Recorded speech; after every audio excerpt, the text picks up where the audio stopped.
It is April 1st, 2026. I'm Robert Baumander, and welcome to Season 4 of the Big Year Podcast. It's been an exciting journey, and this season promises to be the best ever. Well, maybe not. I'll let you be the judge when it's all said and done. But boy, am I looking forward to some of the guests I've already lined up.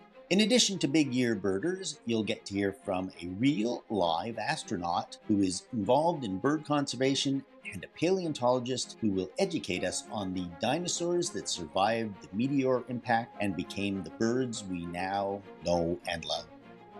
Last time you heard my voice, I was settling in for the winter and beginning work on my book, The Trans-Canada J Highway. I was planning to stay local for the winter, focus my ADHD brain on just writing, but word of an amazing rarity in Montreal, Quebec hit the birding world in January. It was a very unlikely visitor from across the pond, a European robin. That was a bird I wanted to see. I waited a few days, one, to make sure it was sticking around, and more importantly, a good weather forecast that wouldn't have me driving through a blizzard or looking for the bird in minus 40 temperatures. After a 7-hour drive, including a slow trek through Montreal construction traffic in the rain, I arrived at a quiet, snow-covered neighborhood to find a small group of excited birders who had just found the robin. Everyone in the neighborhood was welcoming to all of us who came to see their celebrity bird, including putting seed out for the weary traveler. When another birder showed up shortly after I arrived, we both looked at each other with the merest glimmer of recognition, but couldn't quite place where from. It was Josh Gant who figured it out. Josh was a guest on this very podcast talking about his New Jersey State Big Year. He also drove 7 hours to get to Montreal, and we arrived within minutes of each other and got to celebrate this amazing once-in-a-lifetime bird together and with other birders who had made the trek to Montreal. None of us, however, had traveled as far as the European robin. European robins are not related in any way to our American robins. European robins, I discovered, are old world flycatchers, and American robins are thrushes. Our robin's name was given because of their similar looks. A better name would be red-breasted thrush. So the European robin is not a thrush, and the American robin is a thrush. Moving on. Today is not just an exciting day for lovers of birding podcasts, but also space exploration. Artemis 2 is on the launch pad with 4 astronauts, including Canadian Jeremy Hansen, and is scheduled to blast off around 6:24 p.m. this April 1st. As someone who is old enough to have watched Neil Armstrong walk on the moon and is nerdy enough to build NASA Lego sets, including the Artemis, this is an exciting day. As for my astronaut guest, I will reveal that at the conclusion of this episode. Speaking of this episode, my guest is Josh van der Meulen. You know him? Might have birded with him, but maybe not know his big year story. If you remember back to last season, and if not, why not? I urge you to go back and take a listen. I spent an hour or so talking to Andrew Keaveney. Back in 2012, Andrew and Josh were doing big years. I was a birdie-eyed beginner doing an ABA big year. I relied on both of them to help me find birds while in Ontario, as they competed for Ontario Big Year's supremacy.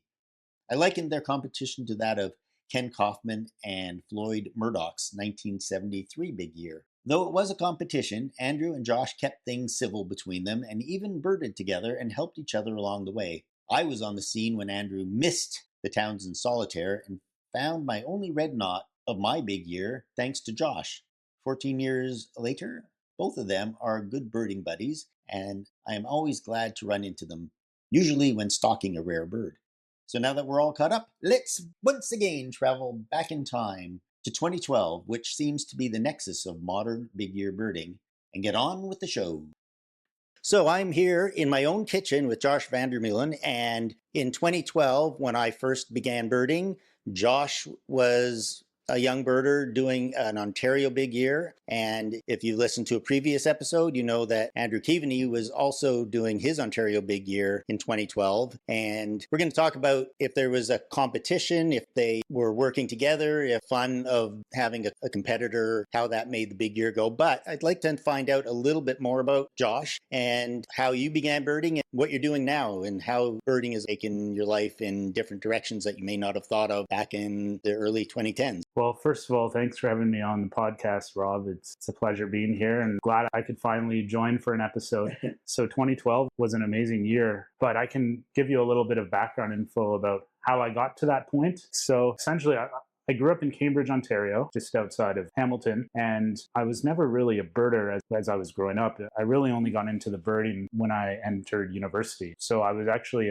obsessed with reptiles and amphibians in high school. And that was my main interest, my main passion. I got accepted into the University of Guelph to do an ecology degree. And it was during my time at Guelph where I was commuting into campus. So it was harder to meet people. And so I decided I want to join a club. I was living at home, commuting in each day. So I joined the wildlife club because I was very passionate about reptiles and amphibians and going outside to look for them. And during my time in the wildlife club, I got mixed up with a bunch of birders. Oh, that's a terrible thing. It can change everything about your perspective on life, can't it? Absolutely, yeah. So it was a fantastic experience, sort of opening my eyes up to the wonders of birds. And I'm the sort of person that when I get interested in something, I go all in on that. And so I was intrigued by birding and started dabbling with it a little bit. And before you know it, I was a full-fledged birder and was quite obsessive about it through my time in university. Yeah, I am diagnosed as obsessive compulsive. And that's why in 2011, when I saw the movie The Big Year and then read the book, there was no stopping me. So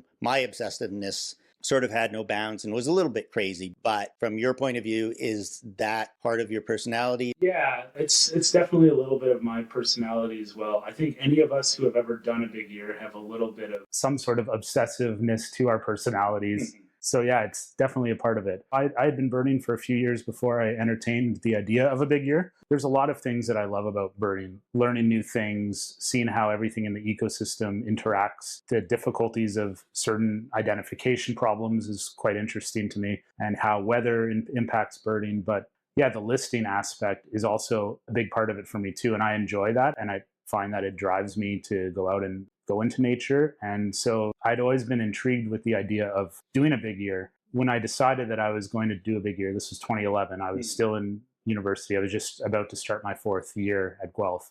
And big years hadn't really been something that people had done recently in Ontario. At the time, like the record was Cody's 338 species from 1996. And since Glenn had set the record, I don't really know if anybody had attempted like a full-on big year. And so this is 16 years later. And so I was looking at Glenn's list and looking at species that are found in Ontario and thinking, you know what, that's actually a record that might be doable. And so I thought it would be a fantastic way just to spend an entire year birding, explore some really amazing parts of the province that I was not that familiar with, especially the James Bay coast. And if I set the record, that's really cool too. But for me, it was more an opportunity to just go all in on something for a year. How did that affect your life that allowed you to kind of go all in on this? So it would have been the summer and the autumn of 2011 is when I seriously started entertaining the idea. I had just finished my third year at Guelph that spring, and I was going into my final year. I was fully addicted to bird watching, and my final semester was going to be quite easy. A lot of online courses. I didn't have to be in class for very much. It was sort of my last semester, and it was going to be a bit of a cakewalk. And so I thought, you know what, I don't have anything lined up after school. I can get through those 4 months while still going birding as much as possible. I wasn't really tied down with my school obligations as I had been in previous years.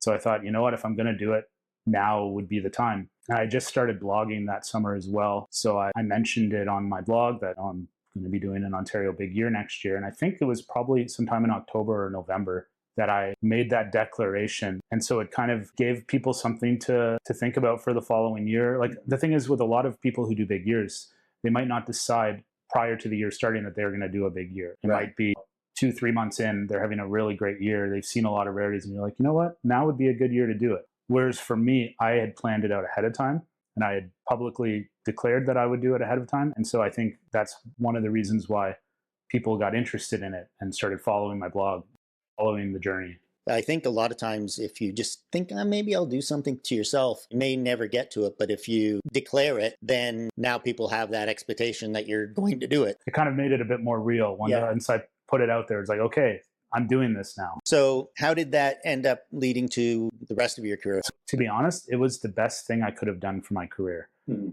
Partly because of the publicity it caused. I actually got my very first full-time job offer as a biologist, partly due to the publicity caused by my big year, which was like kind of cool. Because I remember when I decided to do it, thinking like, oh, is this like the best thing for my career at this point? Should I try to get a job right away? Should I do some other volunteer work? What should I do for my career? And I was like, you know what? Screw all that. I'm going to go birding for a year. Well, little did I know that that would be the best career move I ever did. So yeah, it led to my first full-time employment in ecology, and things kind of snowballed from there. And what are you doing these days? So these days I am a freelance ecologist, I guess you could say. So I do a whole bunch of different things. I lead birding tours locally in Ontario. My company's called Onshore Birding, and I do a lot of private day trips in Ontario. I also guide internationally for Quest nature tours. I just returned home last week from a trip to the Gambia in West Africa. Oh, yes. You mentioned that last time we ran into each other. Yeah. So I do 2 or 3 tours a year for Quest, which is fantastic. I absolutely love that. Sharing nature with people. It's what I'm passionate about more than anything else. And I also do contract ecology work for several different firms. That's usually takes the form of breeding bird surveys, ecological land classification, and other botany surveys, reptiles, species at risk stuff, but just a whole bunch of interesting field work, mainly in Ontario. So that's kind of my bread and butter. That keeps me busy for most of the warm months of the year. And then I also do a little bit of online teaching and a few other ecology-based contracts when they come up. So trying to make a go of it, self-employed, so to speak. The freedom of being self-employed is just that much nicer. And I assume you get to make choices at the beginning of each year of how you want to spend the year. Do you make those decisions early in the year? It just kind of happens. It's not really something that I set out at the start of the year. Sometimes there's more ecology work out there for me. Sometimes there's less. So it's always a bit risky. But like you said, having the flexibility and the freedom to be your own boss can't be beat. And I agree with that statement. And so it's worth it for me to have the uncertainty of maybe a contract won't come through for the fall or whatever it may be. It's worth it to be able to do what I love and to be able to set my own schedule. Absolutely. Your birding education at the time you did the big year in 2012, can you look at your experience and your skill now and say, boy, if I did it now, I would be even better? Or were you at the point where... I would say no. And I think a lot of that comes down to the fact that what your final total is during a big year. Yes, there's a skill component involved to it, but so much more is luck-based. It's because essentially you're chasing rarities found by other people. Yeah, you might find a few on your own. For the most part, if other people find a lot of rarities, it's going to help you with your big year. And so I don't think that any additional knowledge or skills I've gained since then would have made a dramatic difference. Now, that being said, if I did a big year now versus doing it back in 2012, I would probably finish with a much higher list now, due to other factors outside of my control, like how many more people are birding and finding rare birds. Social media, for like back then in 2012, we had OntBirds, which was an email listserv for those young kids who are listening to this. There was no Discord. There was not even WhatsApp groups. We had OntBirds. You sent an email, it would go out to everybody. And that's how you reported rare birds. And you may not see it for 24 hours or... Yeah, like there might not be an update that day. And so you don't know if the bird's still there or not. You just kind of have to go down there yourself and see. It's a lot easier to run up a big list this year. And we had eBird in 2012 too. I don't remember if we had the alerts. I can't remember what the functionality was like.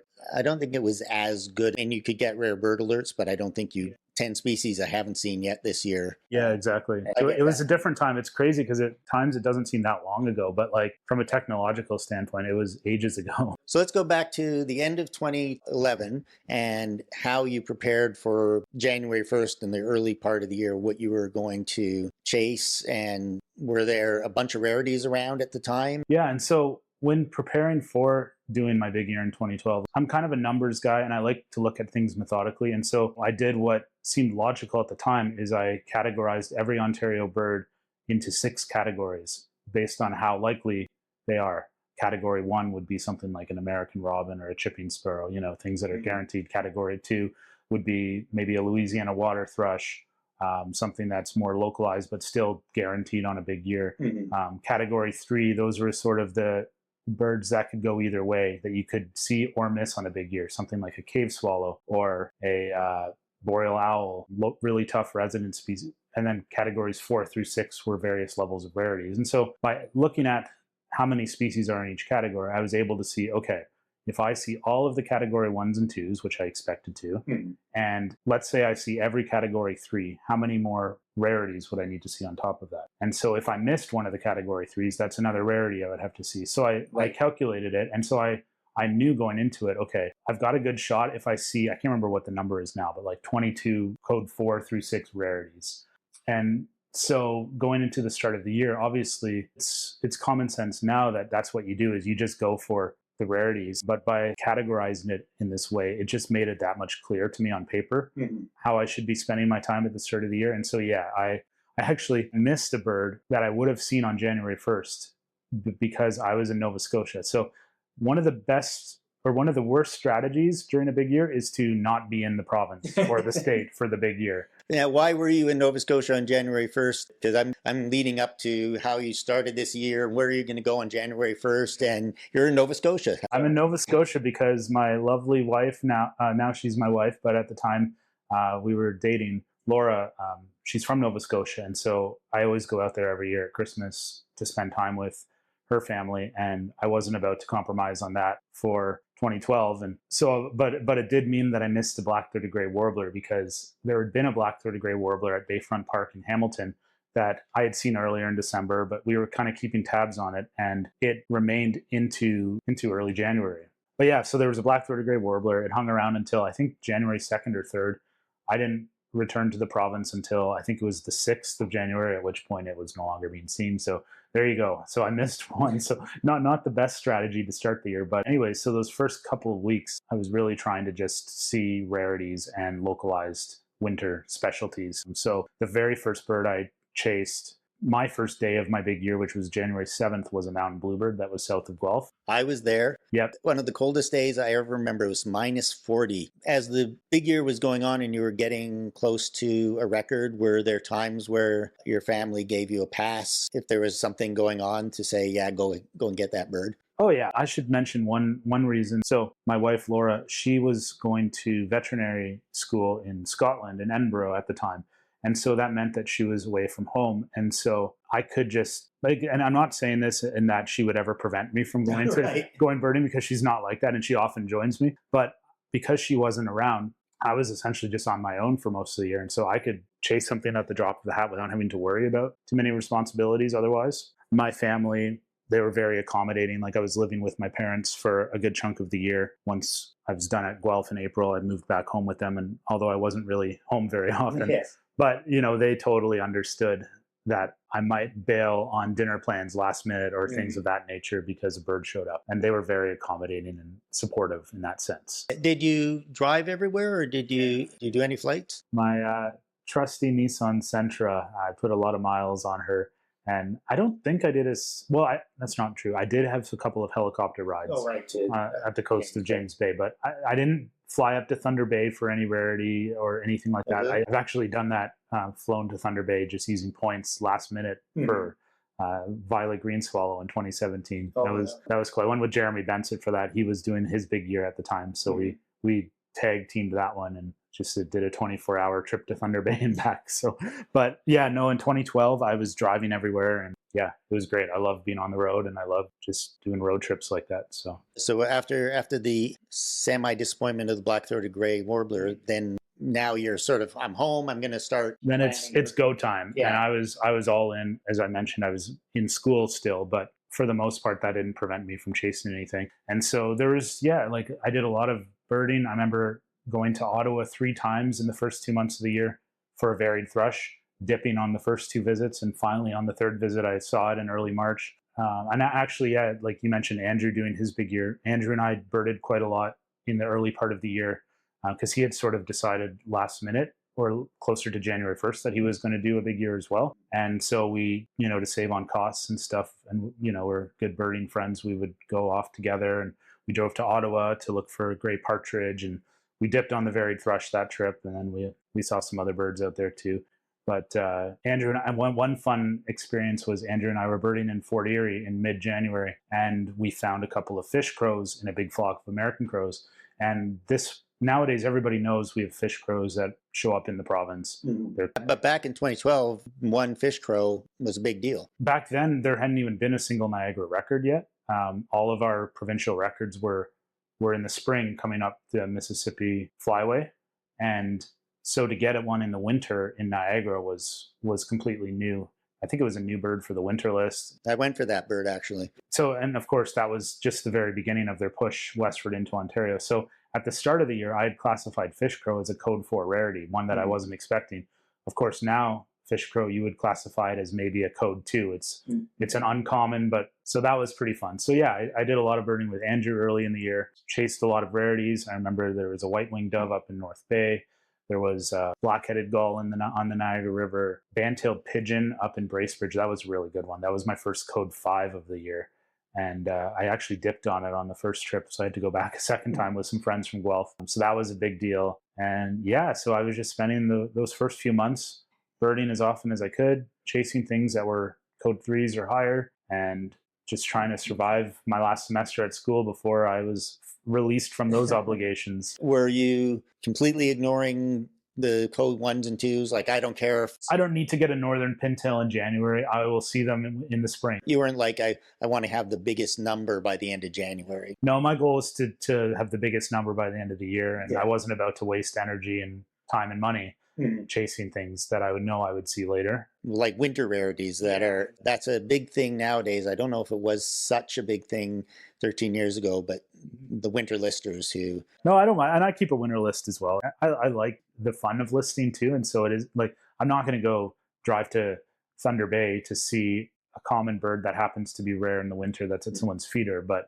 if it's not too far out of my way. And so actually in early January of 2012, I remember twitching a bobolink that I believe Rob Dobos had found. I could be misspeaking there, but I think Rob found it. It was in Stony Creek. Like up at Mount Road where we used to go for the short-eared owls, and someone was talking about trying to find the bobolink. Exactly. So I made sure I went and saw that, but that wasn't too far out of the way for me because that's such a great winter record. But so, I would do things like that. But was the winter only about rarities, or were there certain birds that are January, February birds, but are also December birds that even though I should get this later in the year, I better try and get it now? Yeah, like all of the boreal specialties, I guess you could say that about, or some of the what we call winter finches, which you can actually see year round if you go far enough north. Yes. But I did one big road trip in January with Barb Charlton, who's a good birding friend of mine. And Barb and I did a road trip all the way up to Marathon and Thunder Bay and back to look for, ostensibly it was to look for spotted towhee and gray-crowned rosy finch, but we were also seeing all kinds of other great boreal species up there. And we saw both those rarities on that trip. It was an excellent trip. And we saw Harris's sparrow coming to a feeder in Marathon as well. But yeah, on that trip, I got most of the code 3 birds that you can get in the winter.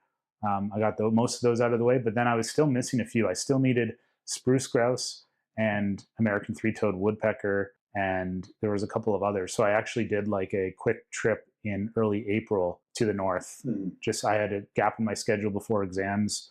And so I went up to see spruce grouse, which I found at Algonquin. I made it all the way up to Marathon again, stayed with Michael Butler and his wife, Martha. They were very hospitable and put me up a few times during my big year. But anyways, and we went up there and looking for three-toed woodpeckers. So I saw them on that trip. So yeah, after that, I had seen pretty much all of the winter. Including boreal owl and... Oh yeah, boreal owl was also that trip.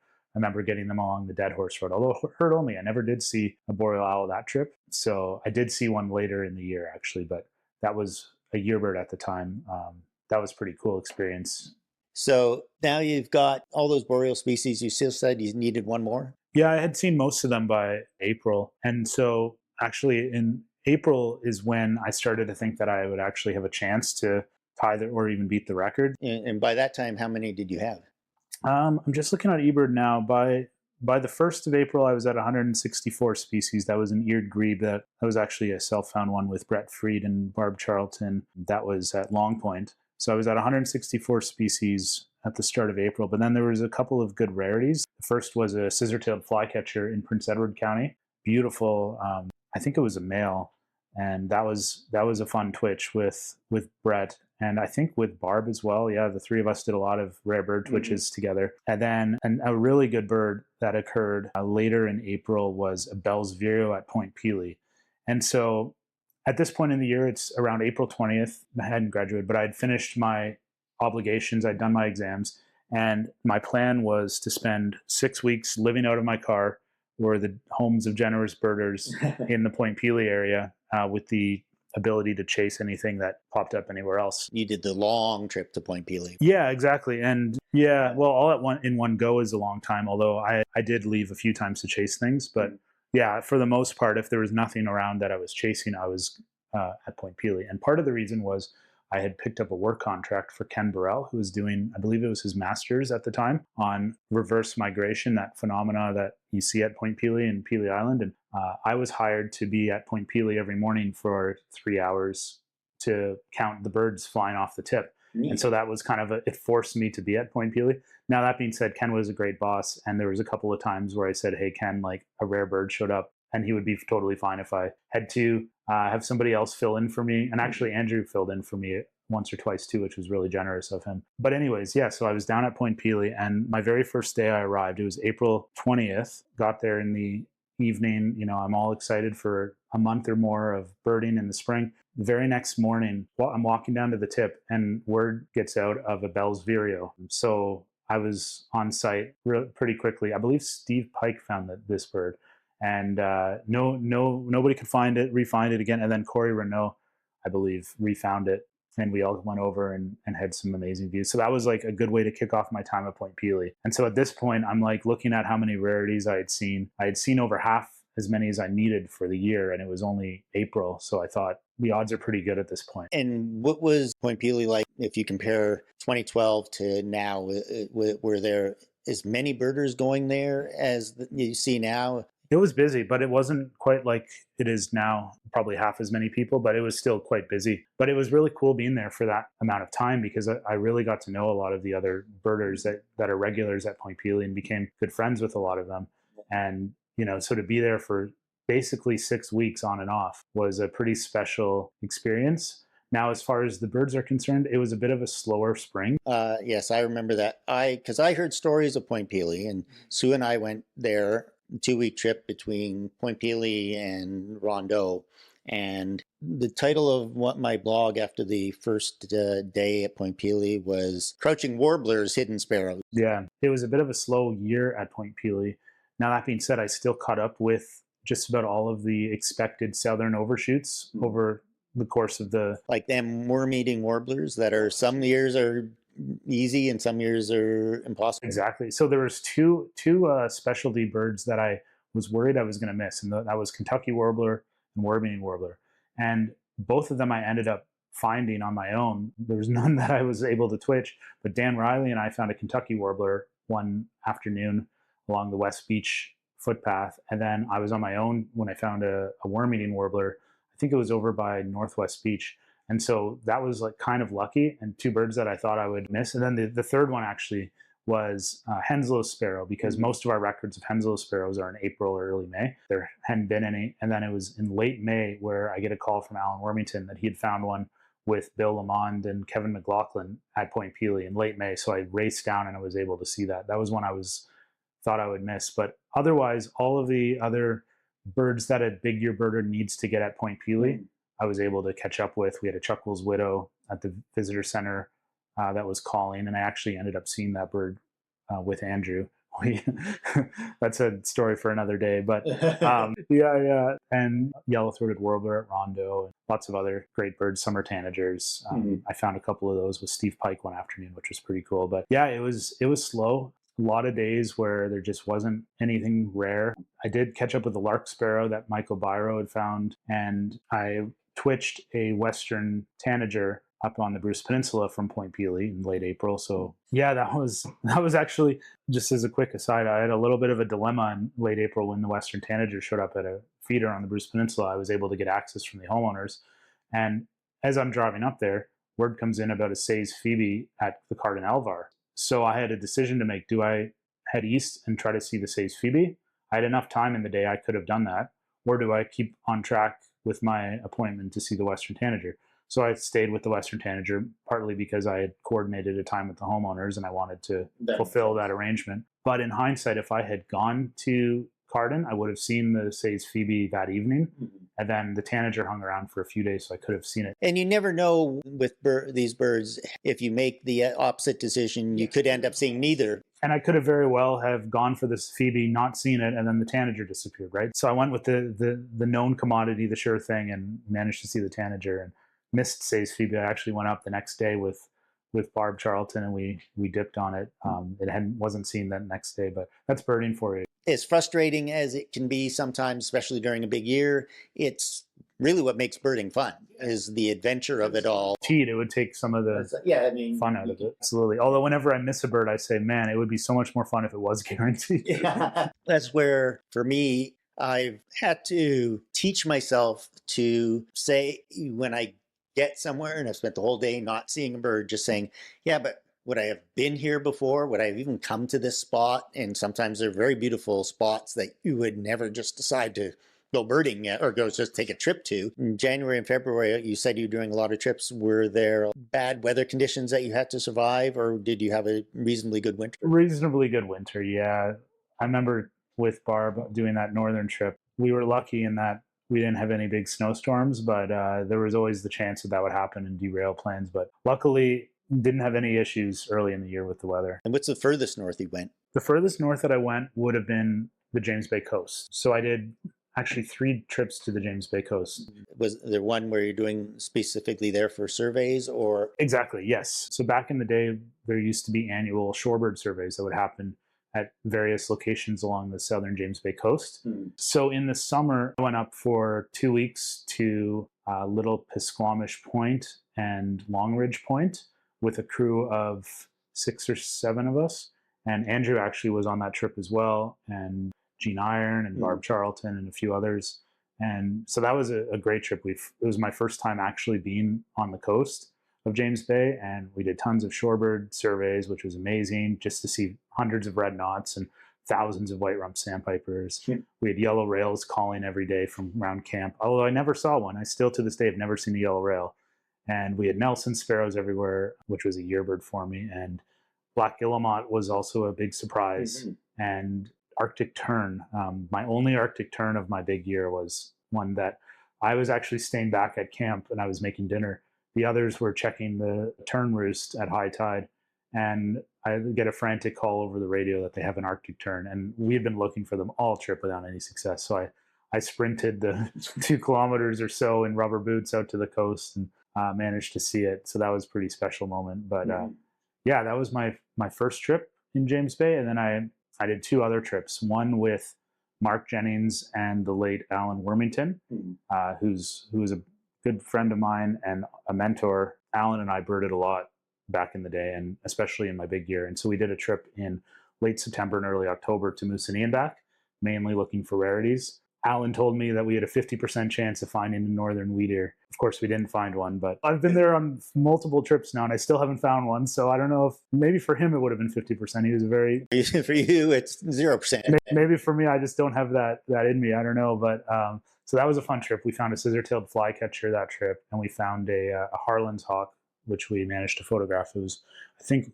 one of the only records for Ontario of that subspecies, and we found a Carolina wren actually right in Moosonee. Which is, I think, to this date, still the most northerly record of Carolina wren ever. So we had a fantastic trip. That was just like a quick 3-4 nights in Moosonee and then a couple of nights on the way up and the way back.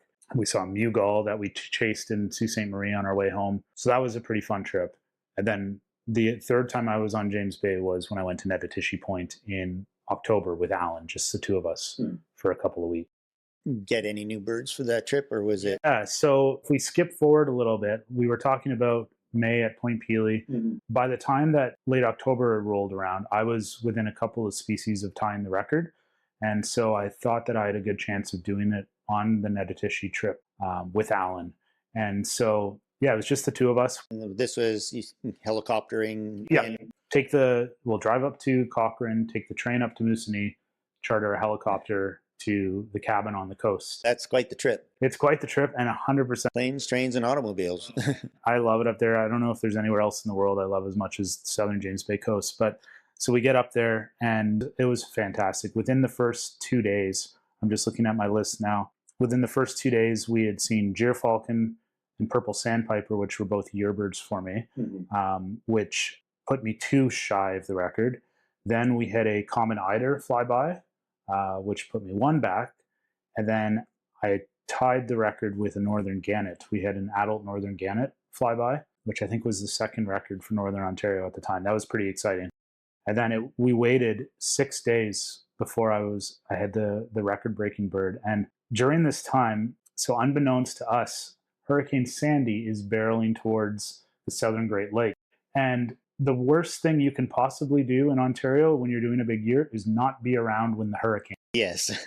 We only get a good, I say good as in from a birding perspective, right, notwithstanding all of the damage that hurricanes can cause. But from a birding perspective, they can be really interesting and bring a lot of unusual species. And we've only had, I think, 3 or 4 hurricanes in the last 50 or 60 years that have brought interesting birds into the province. And of course, one of these hurricanes happened to hit the province when I was on the James Bay coast and not able to be in southern Ontario to see all these birds. You're chasing those birds. Exactly. But when we were on the James Bay coast, we had a wind-up radio with us that Alan had brought. I don't know where he had found this thing, but you literally wind it up and that would give it charge. And the only station we could pick up was from New York City, and they were talking about this massive hurricane. So every night we'd get back to the cabin and we would turn on the radio, and they kept mentioning this hurricane about it going inland.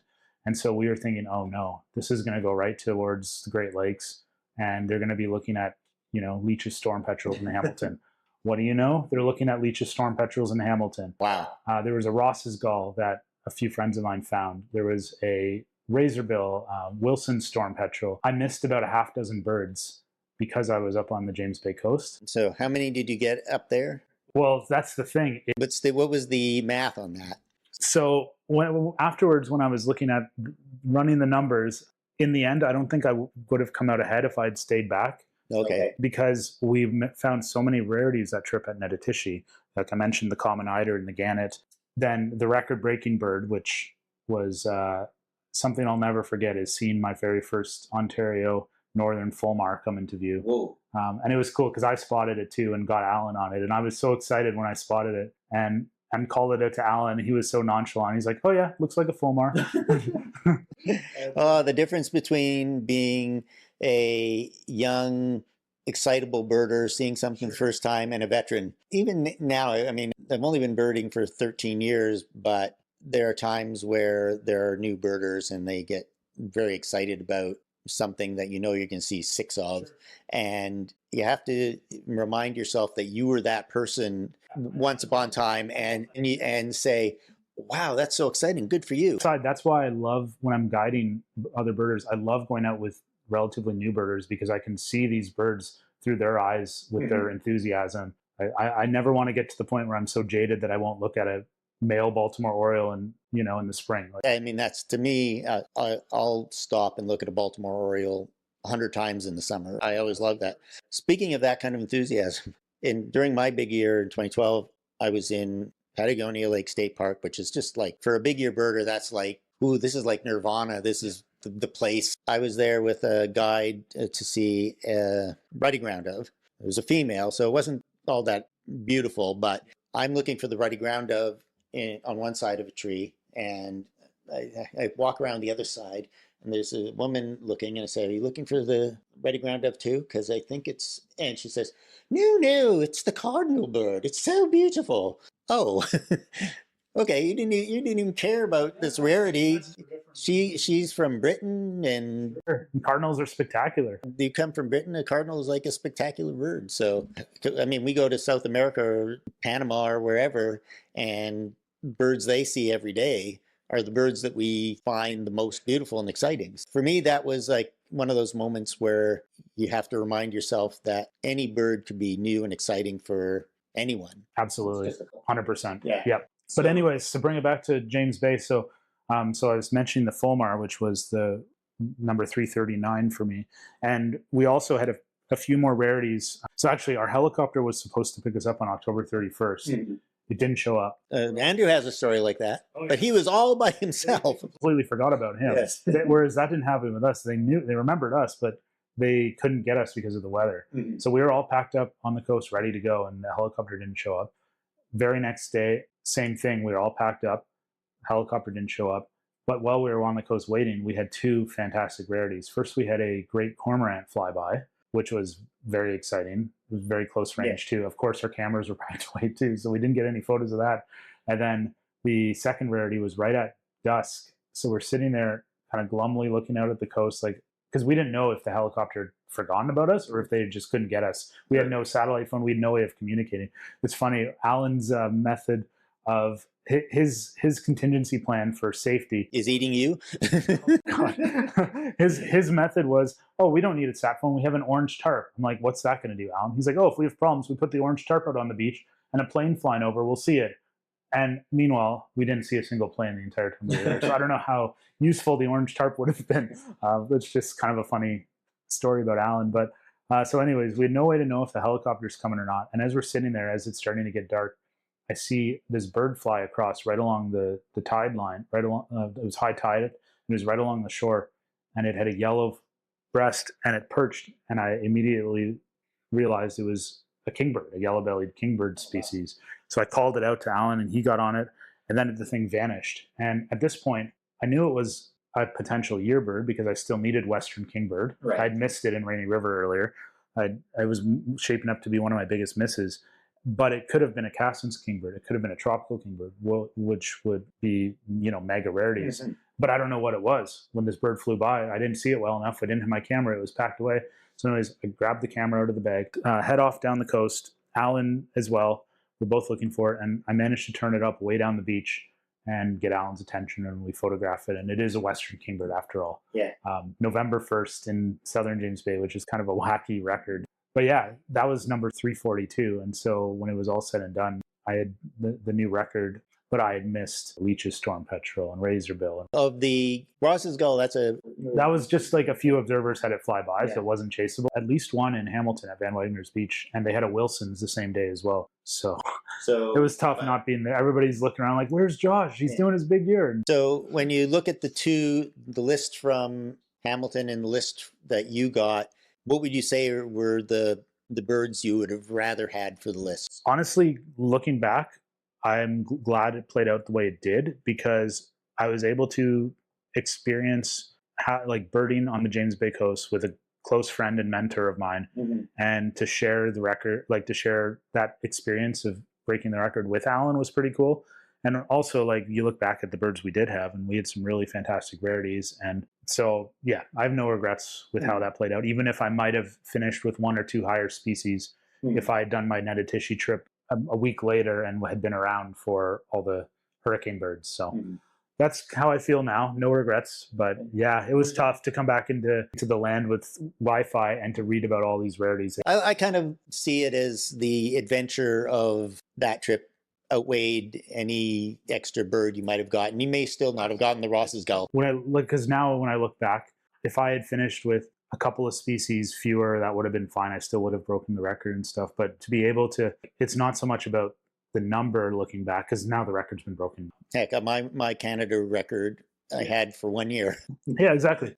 But yeah, so it's not so much the number that I'm really happy about when I look back. It's having those moments, like the stories I was just telling you with Alan on James Bay, which is pretty cool. Was there one bird that at the end of the year, was it a chase that you missed, or just like that black-throated gray warbler that you missed? Oh yeah, there's lots of birds I missed. So out of the birds, the code 3 birds, when I was talking about the codes earlier, those are the birds that could kind of go either way. I ended up seeing all the code 3s except for one, because the western kingbird was a code 3, and I got that on November 1st. The only one that I missed was glossy ibis. I didn't see a single ibis during my big year. So there was a glossy that was present when I was at Netatishi Point.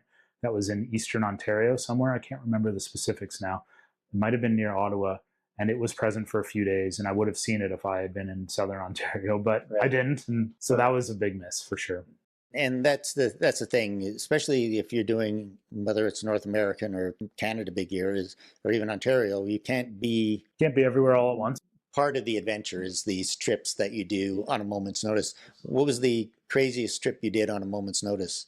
I didn't have any like really crazy twitches like where I had to drive all the way to Thunder Bay and back. One really fun one, it's not really a crazy twitch, but was when Bill Gilmore found the thick-billed kingbird at Presqu'île Provincial Park. Wow. In August, because that was mega rarity. It was probably the bird of the year. I've seen one in Arizona. But anyways, so this was quite a huge rarity. First record for Ontario, and I think one of only 2 or 3 records for Canada.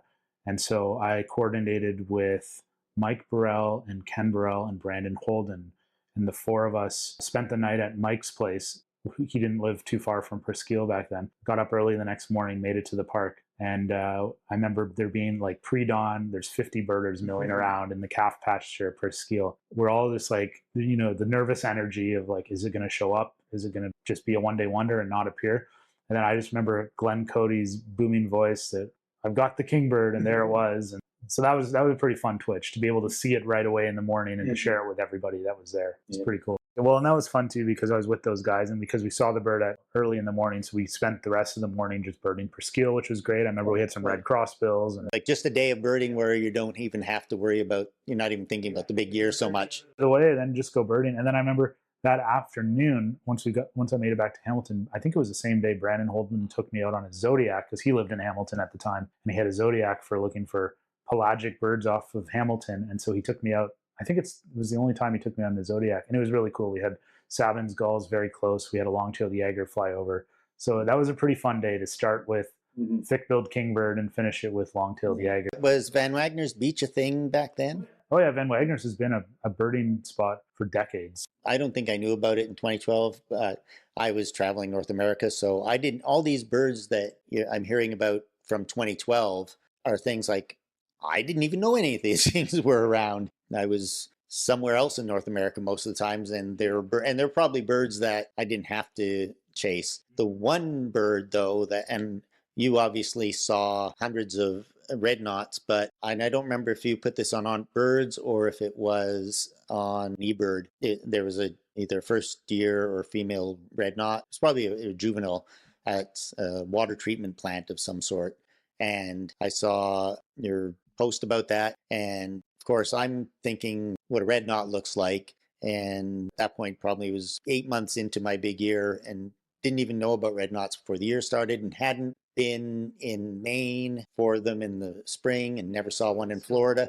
So I go to the spot and spent a half an hour just looking. And at one point, the red knot just sort of came all by itself, really close, in a puddle. And for me, I was even though I was completely by myself, I was like so proud of myself that I identified this red knot, this juvenile red knot. And I don't know if at the time I even never got to say I even knew you, so I didn't even get to thank you for it. Oh, yeah. So in retrospect, thank you for that bird. I guess it's the thing is, but when there's more than one person doing a big year, is that you get to sort of piggyback on each other. Were there birds that Andrew was able to get for you and you were able to get for Andrew? Yeah, well, we birded a lot, especially earlier in the year. And so like the fish crows at Niagara, which we found together. Yeah, like I can't think of anything specifically, but yeah, because he's a very sharp birder, I definitely benefited from going out with him in the field. And how old were you, each of you, at that time? So I turned 22 in April of that year. And Andrew's a few years older. I think he was in his late 20s. My learning curve in birding was helped so much by all these Ontario birders that just turned out all to be, without fail, all of them were just nicest people. And being able to now, as an experienced birder, to be the person that can point out a bird. And absolutely. And there's a lot of new birders these days. A lot of people have got into it in the last few years. The COVID birders. Yeah, exactly. And so I think it's fantastic. And I know that it can be pretty daunting to be a part of a birding community. Like there can be a lot of big egos involved. And I hope that more birders sort of take it to heart that like they were beginners once too. Right. And just, try to be helpful and share with people and try to keep the ego out of it a little bit. So at the end of the year, were there some birds Andrew got that you didn't get, and you were like, man, I wish I could have been with Andrew that day, or the other way around? Well, one that I was a little bit jealous of for sure. So he went to Netatishi Point, as he talked about on his podcast. Right. And one of the birds he saw on that trip was a dovekey, which is quite a rarity anywhere in Ontario. I've never seen one in the province. And that's one that I've kind of expected to see at Netatishi Point at some point. I've done now 4 trips there, each trip over 2 weeks. Never have seen one up there. So that was one that he got that I didn't. And I'm sure there were many others as well. That's the nature of. What was the bird that you got that he might have been most jealous of?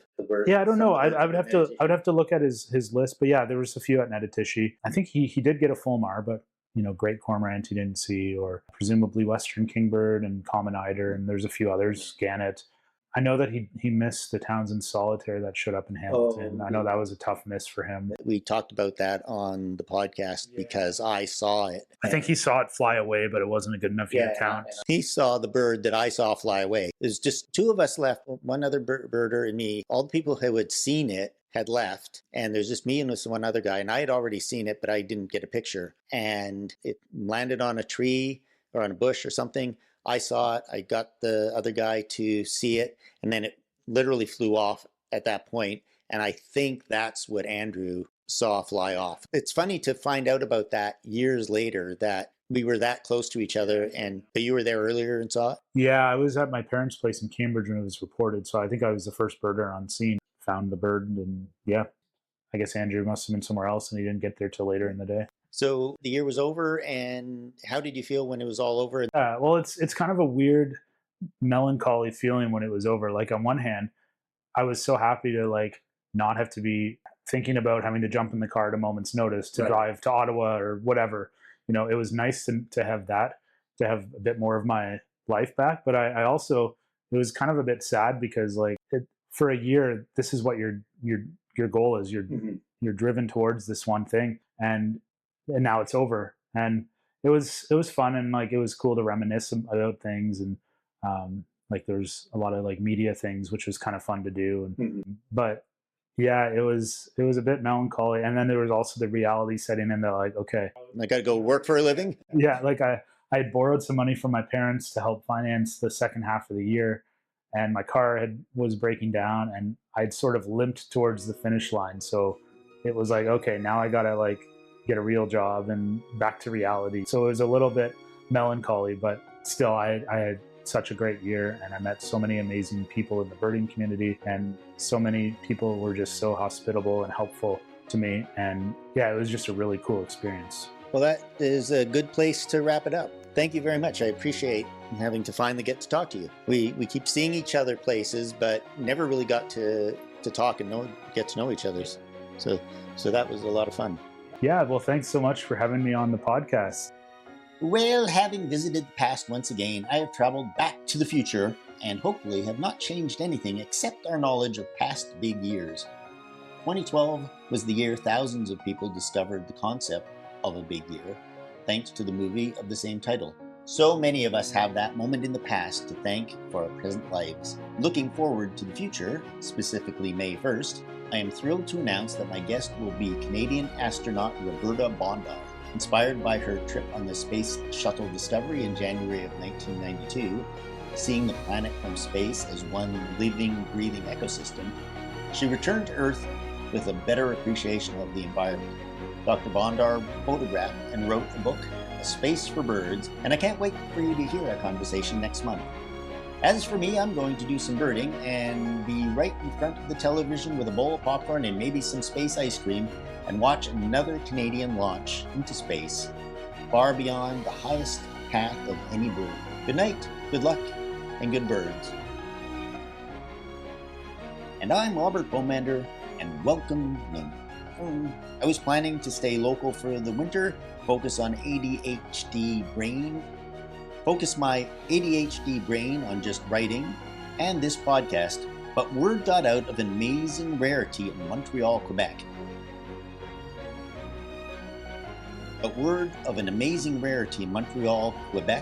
Hit the birding world in January. It was a very unlikely visitor from across the pond, a European Robin Wowzers. Why did I say wowzers? If you remember back to last season, if you remember back to last season, and if not, why not? I urge you to go back and take a listen. I spent an hour or so talking to Andrew Keaveney. Back in 2012, Andrew and Josh were doing big years. I was a birdie-eyed beginner doing an ABA big year. I relied on both of them to help me find birds while in Ontario as they competed for Ontario Big Year's supremacy. I likened their competition to that of Ken Kaufman and Floyd Murdoch's 1973 Big Year. Though it was a competition, Andrew and Josh kept things civil between them and even birded together and helped each other along the way. I was on the scene when Andrew missed the Townsend Solitaire and found my only red knot of my big year thanks to Josh. 14 years later, both of them are good birding buddies, and I am always glad to... Both of them, 14 years later, both of them are good birding buddies, and I am always glad to run into them, usually when stalking a rare bird. So now that we're all caught up, let's once again travel back in time to 2012, which seems to be the nexus of modern big year birding, and get on with the show.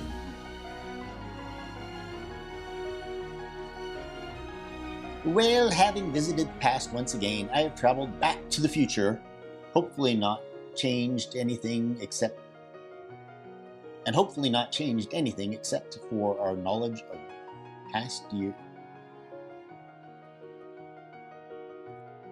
I have traveled back to the future and hopefully have not changed anything except our knowledge of past big years. 2012 was the year thousands of people discovered the concept of a big year, thanks to the movie of the same title. So many of us have that moment in the past. So looking forward to the future, specifically May 1st, I am thrilled to announce that my guest will be Canadian astronaut Robert Baumander. Inspired by her trip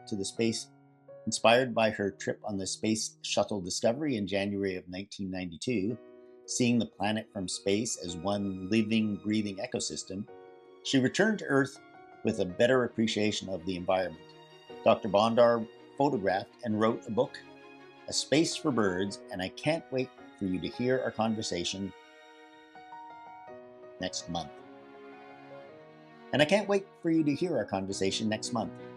As for me, I'm going to do some birding and be right in front of the television with a bowl of popcorn and maybe some space ice cream and watch another Canadian launch into space, far beyond the highest path of any bird. Good night, good luck, and good birds. Oh, and this was sort of an April Fool's because I'm actually recording this on March 31st. Bye-bye.